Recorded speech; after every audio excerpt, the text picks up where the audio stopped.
যদি অসমত ভাৰতীয় জনতা পাৰ্টিৰ চৰকাৰ নাহিলেতেন বৰদোৱা সত্ৰয়ো বদৰুদ্দিন আজমলৰ পৰাই তেল চাকিৰ খৰচ লৈ সত্ৰ চলাবলগীয়া পৰিৱেশলৈকে লাহে লাহে যোৱা আৰম্ভ কৰিছিল আৰু ই সত্যৰ ওপৰত প্ৰতিষ্ঠিত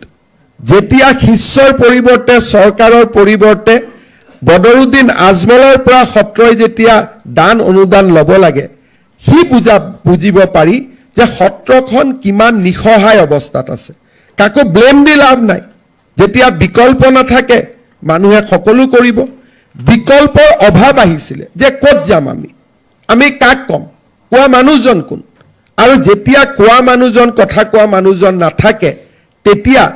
সন্মুখত যি পাম তাকে আমি ল'ব এসময়ত বাধ্য হৈ যাওঁ আৰু বহুতো সত্ৰই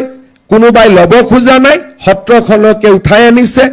আজি তেনেকুৱা উদাহৰণ বৰপেটাত আমি বহুত পাম যে মূল স্থানৰ পৰা সত্ৰখন উঠাই আনি আন এক স্থানত প্ৰতিষ্ঠা কৰা হৈছে যাতে অক্ষয় বন্তি গছি যেনে তেনে জ্বলাই ৰাখিব পৰা যায়